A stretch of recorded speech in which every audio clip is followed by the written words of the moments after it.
Oi pessoal, mais uma aulinha de sistemas operacionais. Nessa aulinha aqui eu estou tentando extrair o básico do que foi comentado nas nossas aulas anteriores. Então vamos ver, né? Então o que realmente nós vimos é a necessidade de compartilhamento de recursos, tá? Diversos motivos tem que compartilhar os recursos do computador, principalmente porque o computador é um dispositivo limitado, os recursos dele são limitados e você quer colocar muitos programas ou muitos usuários e precisa compartilhar essas coisas que ele tem para oferecer, esses recursos, tá?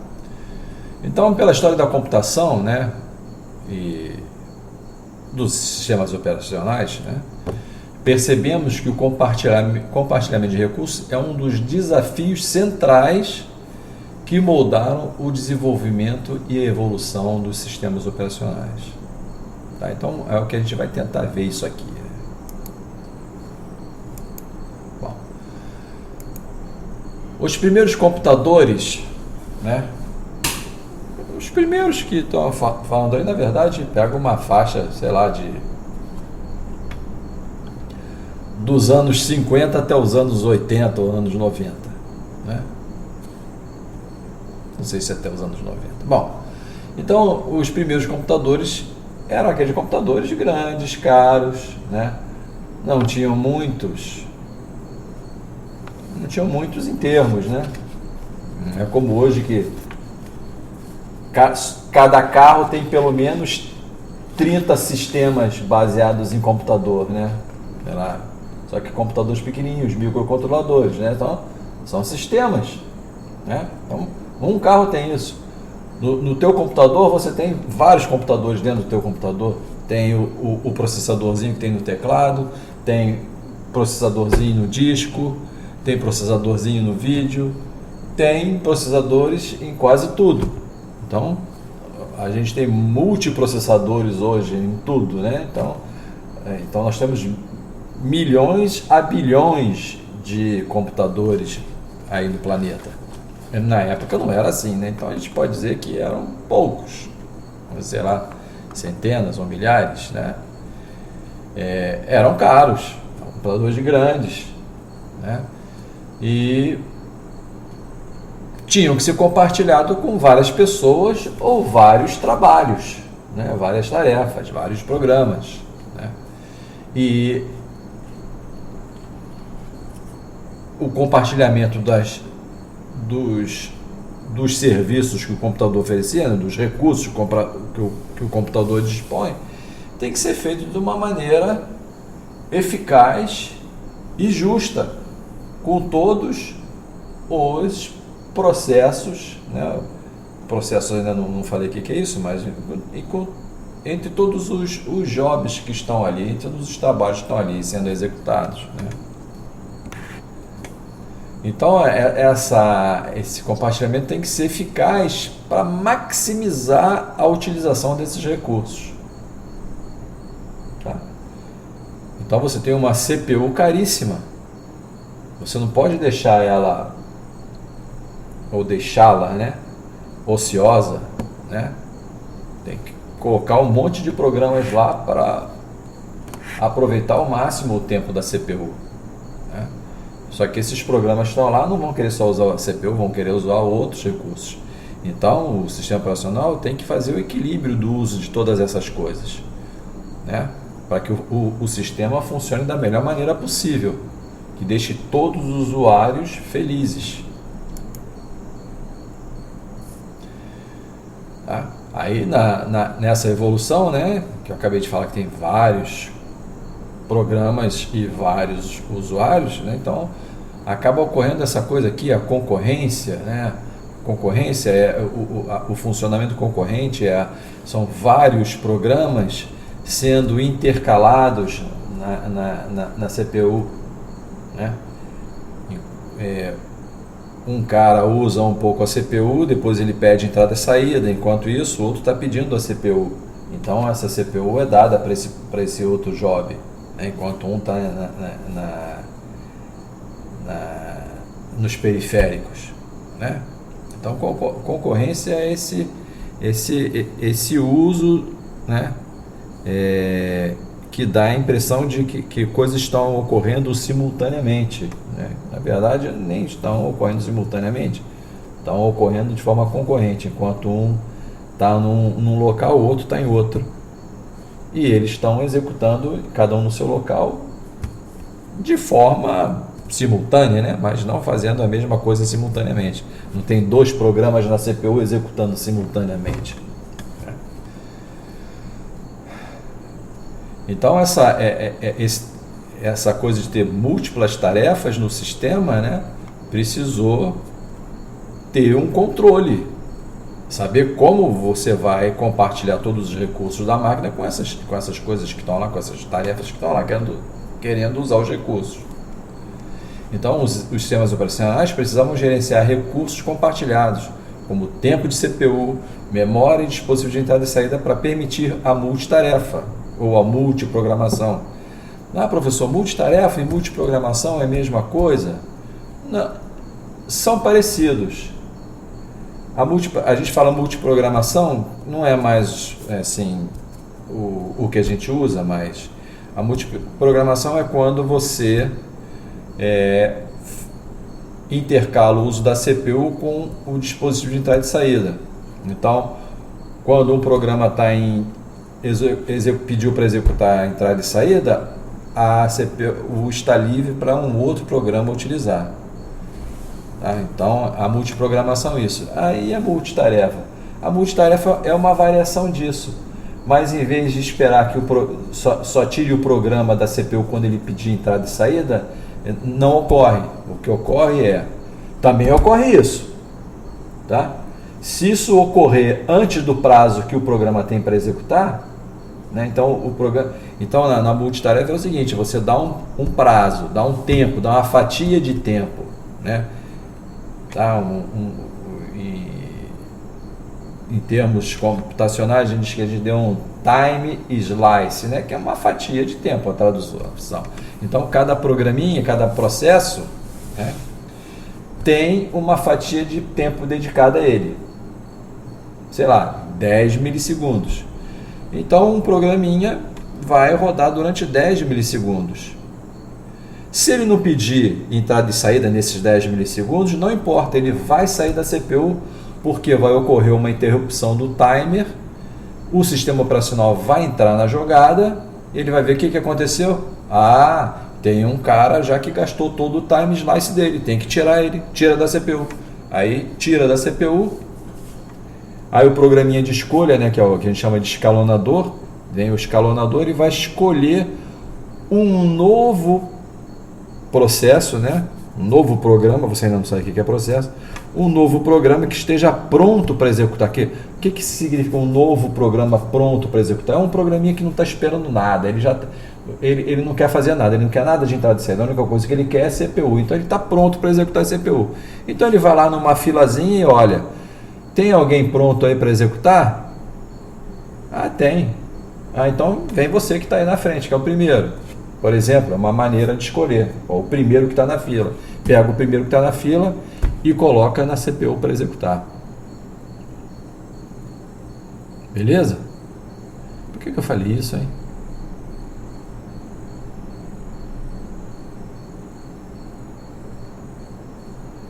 Rapaz, me esqueci. Bom. Porque eu estou falando da multitarefa, né? A diferença de multitarefa para multiprogramação. Na multiprogramação, o cara só sai da CPU se ele pedir entrada e saída. Na multitarefa não tem essa não. Deu o final de time slice dele, ele vai ser colocado para fora. Tá? Para entrar um novo.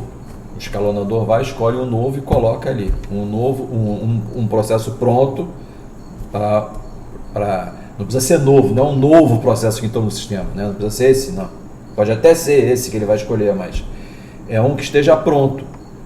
Por exemplo, um cara que foi tirado anteriormente da CPU, porque o time slice dele terminou. Então ele vai para a filinha dos prontos esperar a vez dele para a CPU de novo. Então pode escolher esse, né? Vai escolher quem tiver lá na filinha dos prontos. Então essa é a diferença entre multiprogramação e multitarefa. Então às vezes aqui está jogado multitarefa e multiprogramação, mas vamos pensar que é porque tem vários programas esperando para serem executados, né? Então tem vários programas disputando pelos recursos da CPU.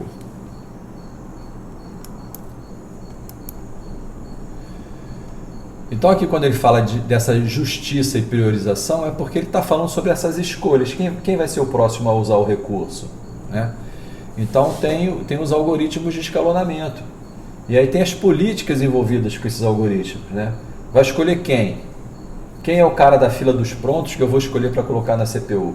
Ah, é o menor programa? É o maior programa?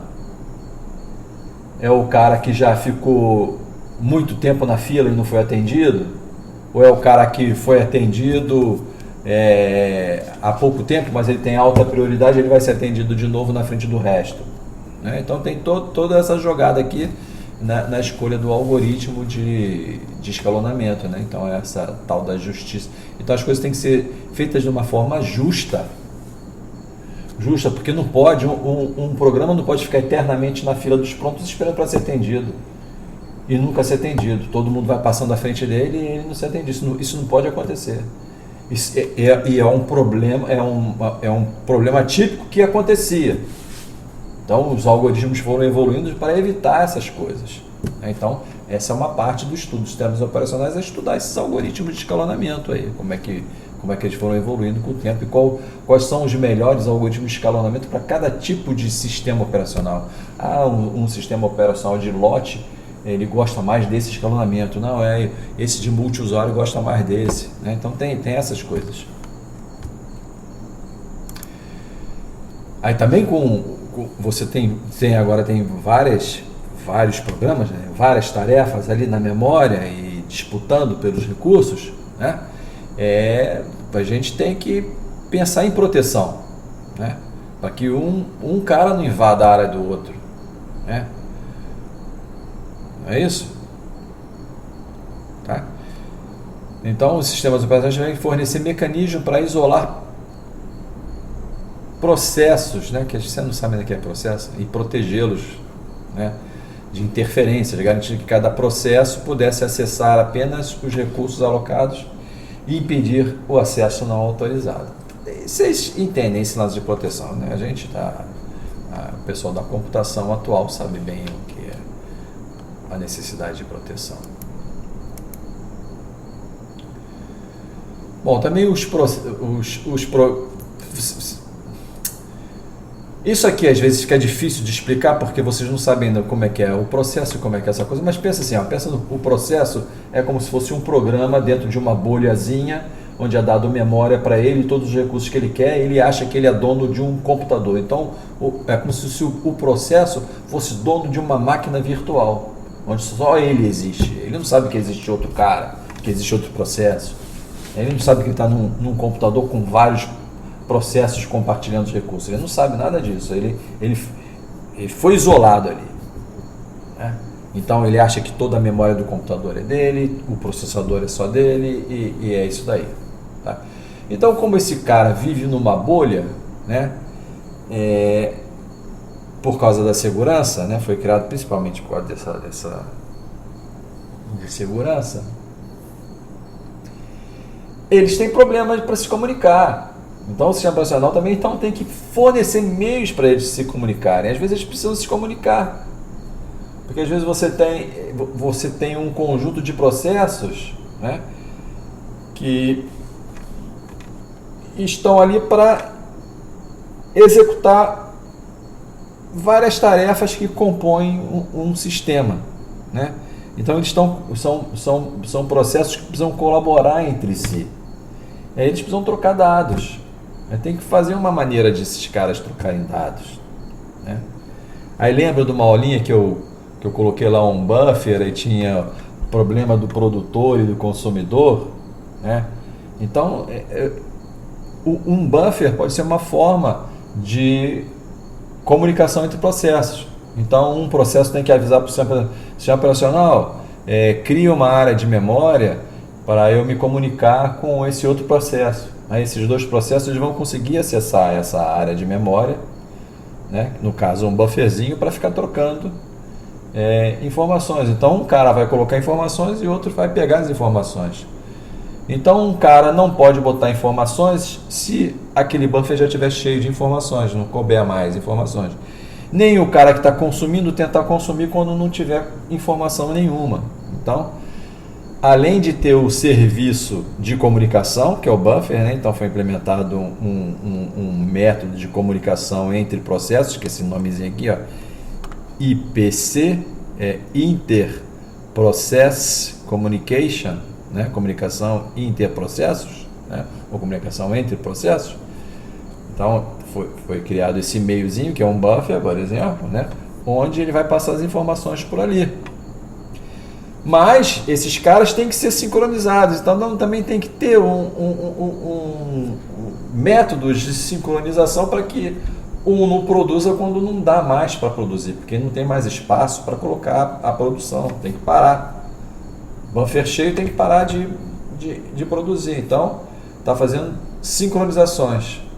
Então o que pode acontecer é o seguinte, quando o buffer estiver cheio, um sinal é enviado para o processo produtor para ele parar, para ele dormir.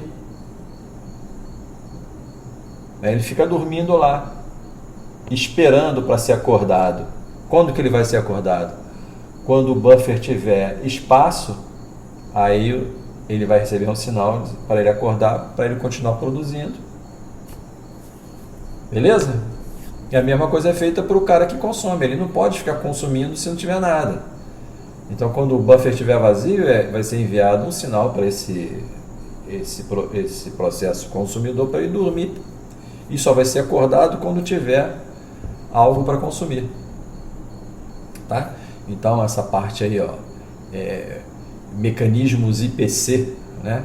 E mecanismos de sincronização também são uma parte importante aqui para compartilhamento de recursos, né? Mas que recurso é compartilhando? Fio. Você quis implementar a comunicação entre processos. São duas bolhas que não se comunicam. Né? Dois processos não se comunicam. Precisou criar um ambiente para eles trocarem informação. Então você criou uma coisa compartilhada. Você colocou um recurso para ser compartilhado entre esses caras. Então está havendo um compartilhamento de recursos aqui. Um compartilhamento de recursos dedicado à comunicação. E esse compartilhamento também precisou de sincronização. Tá? Então tem 3 coisas envolvidas aí. Aliás, 4 coisas, né? Processo, sincronização, comunicação e compartilhamento. Aí vem, então tá aqui, ó, memória compartilhada foi o que a gente usou aqui. Aí tem uma outra maneira de passagem de mensagens, tá? E semáforos é um método de sincronização. Vai ser o cara que vai dizer, ó, agora você não pode usar, agora você pode usar. Tá? Então, enfrentar os desafios do compartilhamento de recursos levou ao desenvolvimento de mecanismos sofisticados de sincronização, algoritmos de escalonamento, técnicas de gerenciamento de memória e mecanismos de comunicação entre processos. Então, tudo isso aqui faz parte do nosso estudo, tá? E tudo veio de quê? Do compartilhamento de recursos. É uma engrenagem aí do desenvolvimento de sistemas operacionais. Bom, aí tá legal, né? Então vamos dizer que você tá legal. Então, compartilhamento de recursos é uma coisa importante, né? Então vai ter vários problemas, ocorrerão vários problemas no meio do caminho desse compartilhamento. E aí uma das coisas que os caras tiveram que inventar foi o conceito de processo. Deixa eu ver o que eu coloquei aqui. Tá, então antes de falar nisso, vamos pensar assim, ó. Então imagine um cenário onde há vários programas querendo usar vários recursos. Então é isso que a gente tem, né? um sistema onde tem vários programas lá disputando pelos recursos que tem. Aí eu botei um exemplo meio retardado aqui, né? Então você vai. Agora imagine uma empresa com vários funcionários. Então você tem lá uma empresa com 1000 funcionários. Sei lá o que a empresa faz. E está no dia do pagamento. Tá? Só que esses funcionários não têm identificação, não tem nome, não tem um número de identificação, não tem nada para controlar quem é esses caras. E o cara lá do departamento de pagamentos também não implementou nada para fazer o controle de quem recebeu e quem não recebeu ainda. Quer dizer, é a bagunça, essa empresa é uma bagunça. Então nenhum funcionário tem identificação e não tem controle de quem recebeu. O que vai acontecer? Se for esse povo malandro que a gente conhece, vai entrar na fila 2 ou 3 vezes ou mais para receber. Vai receber vários salários. Enquanto vai ter ninguém que não vai receber nada. Porque vai acabar o dinheiro. Né? É isso que acontece. Se não tiver um serviço para controlar o compartilhamento. Aqui no caso o compartilhamento aqui é o dinheiro, né? Mas no sistema você tem os recursos. Se você não compartilhar direito esses recursos, vai ter gente que vai ter processo que vai usar o recurso e vai ter processo que nunca vai usar o recurso. Vai ter programa que vai ficar preso lá, nunca vai terminar de executar, porque ele não conseguiu obter os recursos que ele precisava. Acontece? Então, esses problemas todos têm nome. Por exemplo, tem um nomezinho chamado deadlock. Deadlock, por exemplo, ó, você tem 2 processos, né? O processo A, ele quer... Aí você tem 3 discos no sistema. Tem 3 HDs.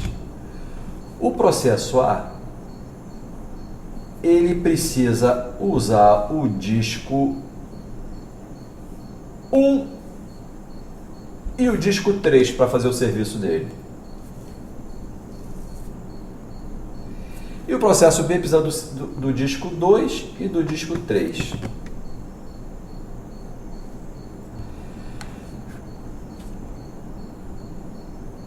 Aí, o processo 1 conseguiu alocar o disco 3.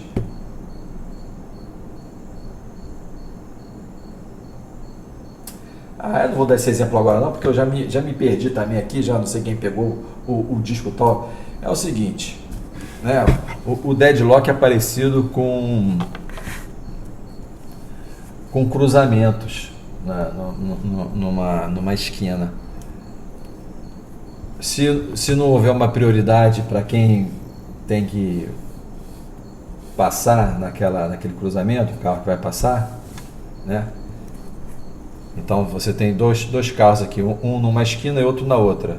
O carro A vai esperar o carro B e o carro B vai esperar o carro A. E nunca ninguém vai passar. Então vai ficar ali, daqui a pouco vai ficar tudo engarrafado porque ninguém anda, né? Vai ficar um sempre esperando o outro. Então aqui no caso do processo, sim, então um processo vai pegar um recurso e ele precisa de um segundo recurso. Mas esse segundo recurso está na mão de um outro processo que, além do segundo recurso, ele precisa de um outro recurso que está com B, com o processo A, né? Então ambos estão com um recurso em posse deles. Ambos precisam de 2 recursos. O processo A está esperando o processo B liberar o recurso 2, porque ele precisa o A precisa do 1 e o 2. E o processo B fica esperando o processo A liberar o recurso 1, porque ele também precisa do recurso 1 e do recurso 2 para funcionar. Então fica um esperando pelo outro e nunca vai ocorrer. Nunca nenhum deles vai liberar, porque eles estão esperando, eles alocaram os seus recursos que eles conseguiram e ficam esperando até que o outro recurso fique livre para ele poder fazer o serviço deles. E um vai ficar esperando o outro para frente. O nome desse erro é deadlock. Eu nem queria falar sobre isso agora aqui, não era o momento, tá? Bom, então aqui no caso da empresa, né? O que você tinha que fazer? Tinha que identificar usuários bonitinho, saber qual o departamento deles, dar o salário de acordo com o departamento, as coisas que ele faz, pá, e tal, né? É mais ou menos isso. Bom, no caso de um programa, né, você tem vários programas querendo acessar os vários recursos. Então, você precisa controlar, ter um controle disso daí. Saber que cada programa anda fazendo no sistema. Quais os recursos que ele está querendo, quais os recursos que ele já obteve, quais os recursos que ele já utilizou e se ele devolveu ou não esses que ele já utilizou, né? Saber quanto que ele já executou, se falta muito para executar, se falta pouco. Saber qual é o usuário que é dono daquele processo, daquele programa. Saber como aquele programa surgiu ali no sistema, né? Como é que ele foi criado ali, né? De onde ele veio, né? Se esse programa ele está prontinho, não está esperando entrada de saída nenhuma, se ele está pronto para ser executado, ou se ele está esperando algum dispositivo de entrada e saída, né, de algum recurso, né? Então, o que aconteceu? Os projetistas pensaram assim, não, precisamos então identificar esse cara e fazer uma estrutura de controle para saber tudo o que ele anda fazendo, né? Dar tudo o que ele precisa em termos, né, nas medidas que estão disponíveis, dar tudo aquilo para ele, porque também um processo um programa não executa tudo de uma vez que ele quer, ele não gasta tudo que ele quer de uma vez, né? Ele é sequencial. Eu quero um pouquinho de memória agora, eu quero um pouquinho de disco agora eu quero um pouquinho de memória, então aquilo vai sendo dado a ele aos poucos, né? Então não precisa dar tudo de uma vez. Então cria como se fosse uma bolha para esse programa, dá uma identificação para ele e uma estrutura de controle e uma estrutura para armazenar as informações que ele já vem processando ao longo do tempo, além de o uso da CPU, o uso dos registradores da CPU, coisas que precisam ficar armazenadas para dar continuidade no processamento dele, tá? Então aí surgiu essa ideia de processo. Então o processo é isso daí. Processo é um programa em execução, mas não é só aquele teu programinha que você fez traduzido para a linguagem de máquina, né? Tem todos os recursos, todas as coisas que ele vai precisar para ser executado. Tudo que é necessário para ele executar é preparado para ele, é alocado, é pré-alocado para ele poder funcionar. Tudo bem? Tá? Então surgiu nessa onda de compartilhamento de recursos, né? Surgiu a necessidade de controlar quem estava usando esses recursos.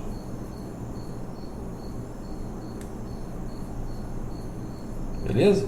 Para saber quem, por exemplo, deu pau lá na máquina num determinado recurso. O que aconteceu lá? Quem foi que fez? Qual é o programa? Se não tem uma identificação, não tem nada, não sabe, não consegue resolver. Isso aí se você for para a história dos sistemas operacionais, você vai acabar chegando em problemas assim.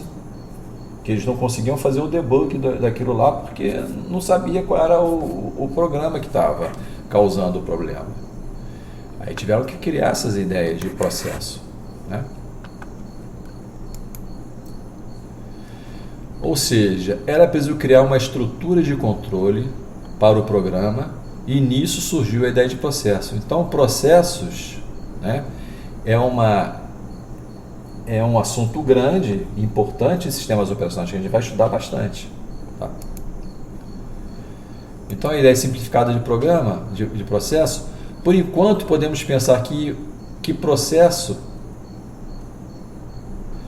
por enquanto podemos pensar em processo como sendo um programa em execução, que possui uma estrutura de controle, com a qual sabemos tudo o que ele anda fazendo no sistema. Tá? Um processo pode estar em execução na CPU, um processo pode estar pronto, esperando a sua vez de usar a CPU, né?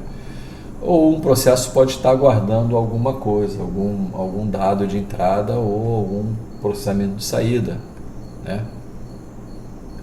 Aí, uma vez que isso aqui é atendido, ele está pronto para voltar à execução. Então, isso aqui são os estados básicos que um processo pode se encontrar no sistema. Ele pode estar em execução, né? Atualmente ele está na CPU sendo executado.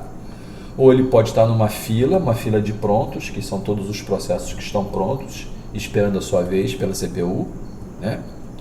Ou ele pode estar na fila dos dispositivos de entrada e saída, ou também o teu sistema ele pode ter várias filinhas, uma fila para cada dispositivo de entrada e saída. Então ele está lá esperando. Tá. Estado de espera. Tá? Estado de execução, estado de pronto, estado de espera. A progressão de um processo, né? Então, um processo ele vai passando por todos esses estados aqui. Tá? E quando um processo está num estado, o outro está em outro. Quando um processo está esperando, o outro está em execução, né?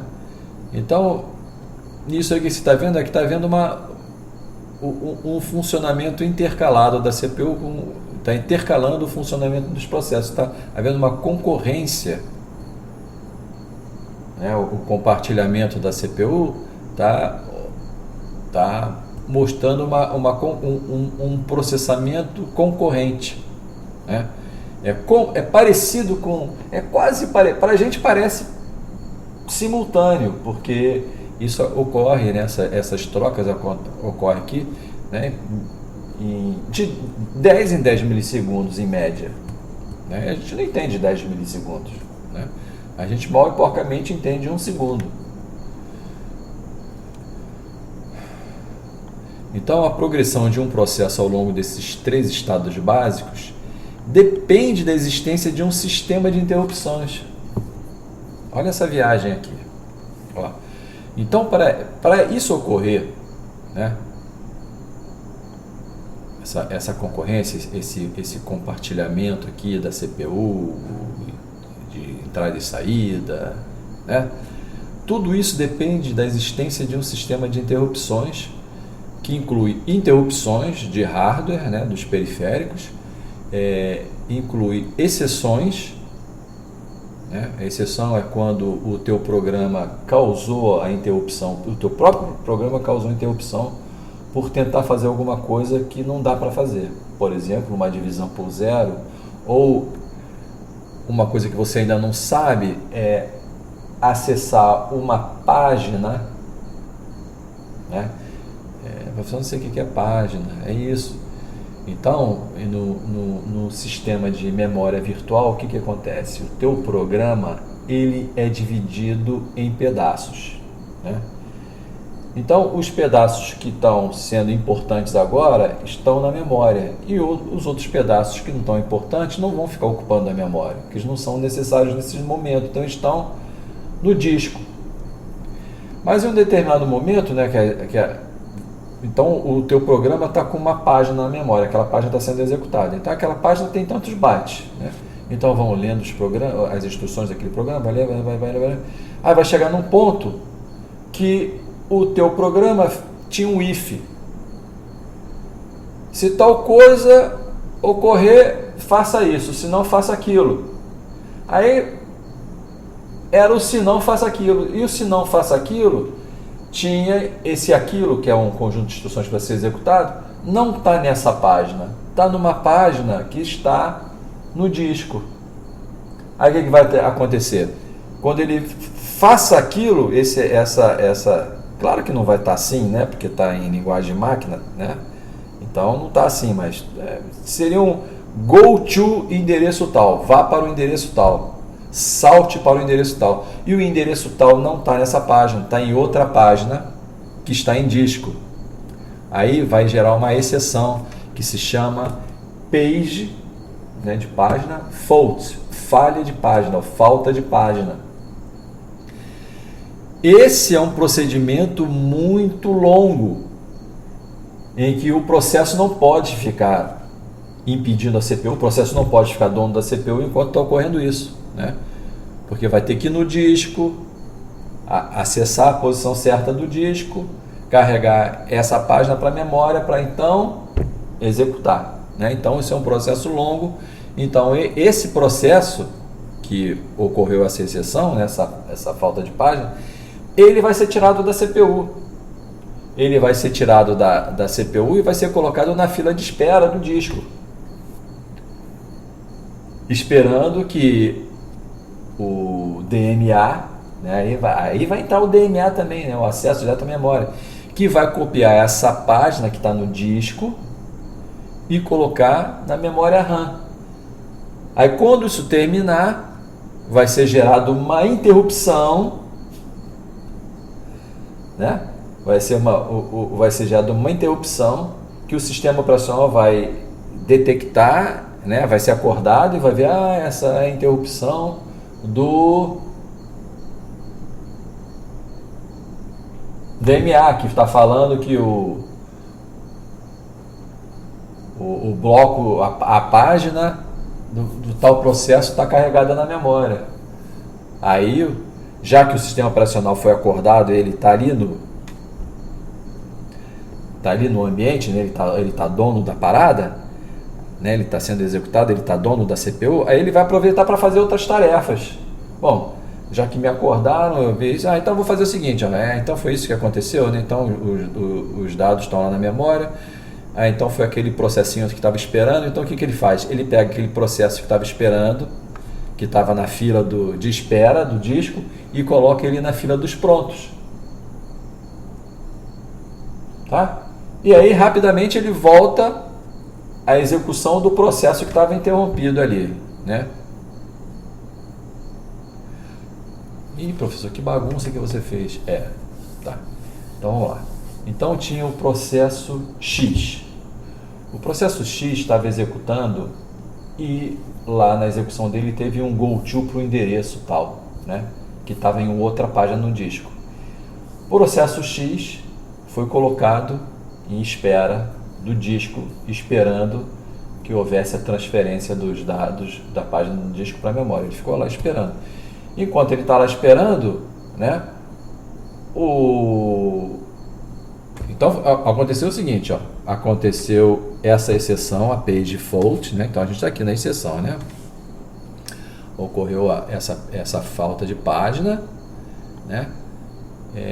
Isso automaticamente, uma coisa importante aqui que precisa ficar clara aqui.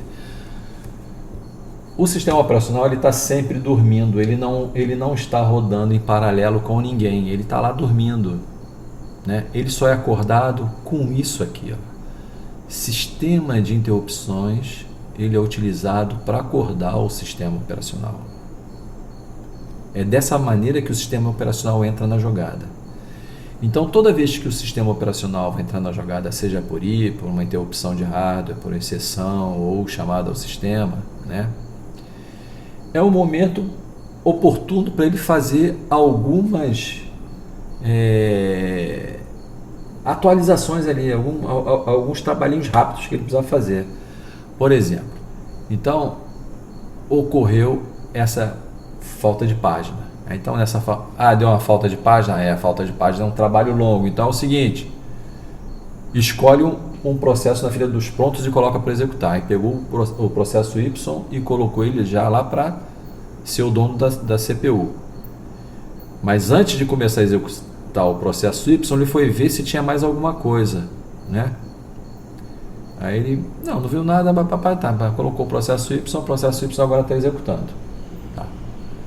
Aí o processo Y estava executando, né? E o processo X dormindo, esperando a paginazinha dele vir do disco para a memória, e o sistema operacional dormindo também, tá? Então o X está dormindo e o SO está dormindo, e o Y está rodando. A Y está rodando, está rodando, está rodando, está rodando. Aí o Y falou assim, eu quero acessar o disco. Eu quero acessar o disco 2. Como é que ele faz isso? Ele faz isso através disso aqui, ó. Chamadas ao sistema, que é um outro tipo de interrupção. Aí no momento que ele faz isso aqui, essa chamada ao sistema, o sistema operacional acorda e vai olhar qual é a parada.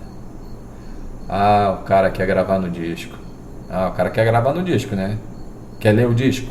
É demorada essa tarefa. Então já coloca o processo Y para dormir também. E vai na fila dos prontos, ver se tem alguém. Tem o processo Z aqui, tá pronto. Bota o processo Z para rodar. E vai dormir. Agora tá o processo X dormindo, esperando chegar os dados da página, esperando chegar a página para a memória. Tá o processo Y esperando também vir coisas do disco para a memória, porque ele quis fazer uma leitura, né? Então tem que pegar o arquivo lá que ele quer ler e copiar na memória. Então o X e o Y estão dormindo ali no mesmo lugar, não é na mesma cama, não. Uma cama atrás da outra, são várias caminhas. Então está esperando. E isso, o processo Z está rodando, não quer nada, está rodando. Enquanto ele estava rodando, o que aconteceu? Veio uma interrupção lá da área do disco, dizendo que a transferência... veio a interrupção, a interrupção não diz nada, veio a interrupção lá do disco. A interrupção é só um sinal. Aí esse sinal acorda o sistema operacional vai ver o que é a interrupção do disco.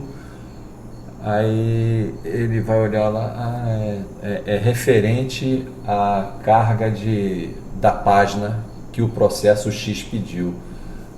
Tá. Aí ele pega o processo X, coloca na fila dos prontos.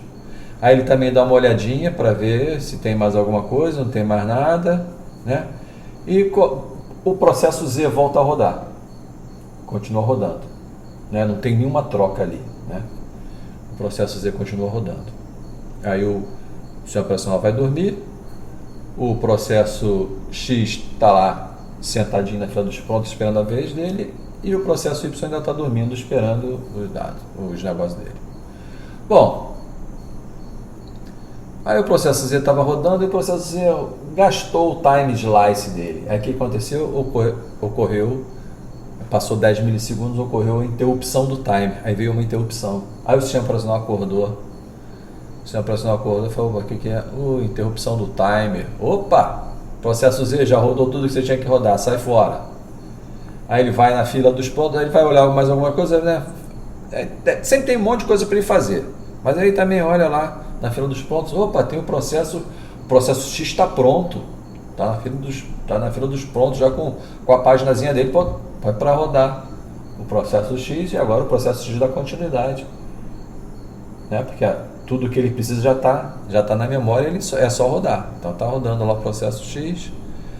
Aí de repente chegou outra interrupção do disco, aí acorda o sistema operacional vai olhar, interrupção do disco. São os dados que o processo Y pediu para ler, o arquivo que ele pediu para ler, está na memória já, beleza. Aí ele vai, associa os dados ao processo X, ao processo Y, pega o processo Y e coloca na fila dos prontos. E vai dormir e deixa o processo X rodando lá, né? Que ele escolheu, deixa o processo e vai dormir. E agora está o processo X rodando, está o processo Z na fila dos pontos, porque ele consumiu o time slice dele e voltou para a fila dos pontos. E o processo Y também está na fila dos pontos, porque ele já recebeu os dados que ele tinha solicitado, que ele queria fazer a leitura de arquivo, já está tudo pronto, né? E é isso aí. Então, olha, esse sistema de interrupções é a base. Não, é a base da multiprogramação, é a base da multitarefa, é a base da concorrência, é o sistema de interrupção. Tá? para ver esse progresso ao longo dos estados que um processo pode ocupar, né? Então a evolução do processo ao longo desses estados aqui depende do sistema de interrupção. O compartilhamento, vamos continuar. Então a concorrência, né? Então aqui dentro da concorrência eu vou colocar a multiprogramação e multitarefa, tá? É o uso intercalado dos recursos, tempo, CPU, entrada e saída, a qual também depende dessas mudanças de estado, não tá? Né? Então a concorrência, né, a multiprogramação, essa não é o uso intercalado. Então a concorrência, a multiprogramação e a multitarefa não é o uso compartilhado dos recursos, não é isso? Não está acontecendo isso? E tudo isso depende dessa mudança de estados, e essa mudança de estados depende do sistema de interrupção. Então aqui, o sistema de interrupção é a base para essas coisas todas. Tá?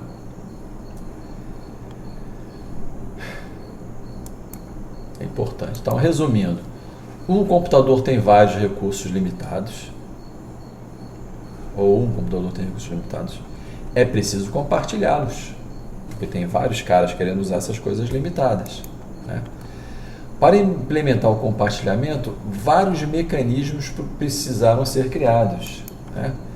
Então, teve o sistema de interrupções, né, que inclui exceções e traps.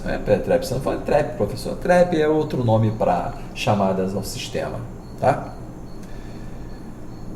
Vai ter que gerenciar esses recursos, né?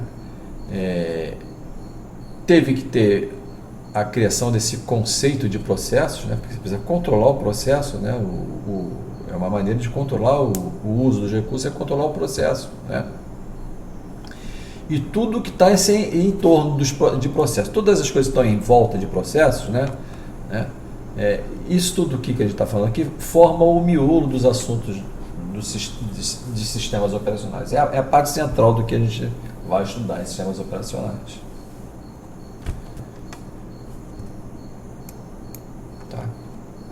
Aí eu falei aqui, tudo em torno. O que é esse tudo em torno do conceito de processo? É a sincronização de processos, a comunicação entre processos, né? Criação de processos, morte de processos, tá? Algoritmos de escalonamento que escolhe para qual estado que o processo vai receber agora, né? Tudo isso daí. Beleza? E é isso aí, minha gente.